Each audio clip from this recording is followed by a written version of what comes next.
étude. La batterie n'est pas l'élément le plus polluant d'une voiture électrique apparemment. Ah ah. Les études sur le poids de carbone des batteries pleuvent depuis des années, mais celles sur l'acier sont bien plus rares. Pourtant, c'est l'élément le plus polluant d'une voiture. Une étude d'ACV, analyse du cycle de vie de Renault, comparait déjà en 2021 les Zoé et les Clio 5, deux véhicules au gabarit proche, sur un segment similaire. Alors, zoom sur le graphique.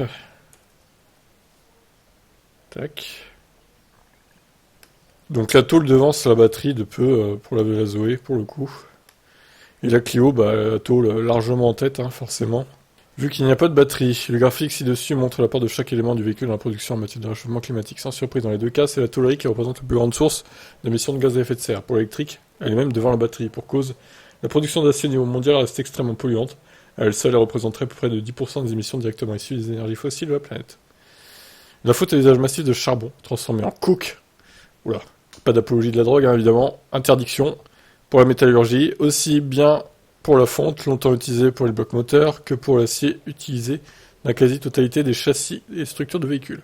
Le principal levier d'action pour réduire l'impact environnemental des véhicules à leur production reste donc l'allègement. Des voitures plus légères demanderont moins d'acier, et seront donc moins énergivores et gourmandes en matière de première. Mais les constructeurs ne semblent pas vouloir faire passer leur modèle par des cures drastiques d'amaigrissement. Plutôt que de les alléger, ils se sont associés à de grandes entreprises de métallurgie pour acheter ce qu'on appelle de l'acier vert. En remplacement du charbon, de l'hydrogène vert, produit à partir d'énergies renouvelables, mais cet hydrogène a ses limites physiques très gourmandes en électricité et ne pourra probablement pas remplacer massivement le charbon dans la production d'acier. Il le fera pour l'instant à la marge, et probablement guère plus avant longtemps. Pour illustrer la problématique du poids, ce tableau de l'étude de Renault est particulièrement parlant. Il compare les compositions en matière et en pourcentage de masse, en clair la part de chaque élément dans le poids total du véhicule. Et force est de constater que les métaux pèsent lourd dans le véhicule électrique. Évidemment, moins qu'un thermique en part, mais ça reste conséquent avec plus de la moitié du poids total du véhicule. Logique, puisque les métaux se retrouvent dans la structure, les roues, les trains roulants.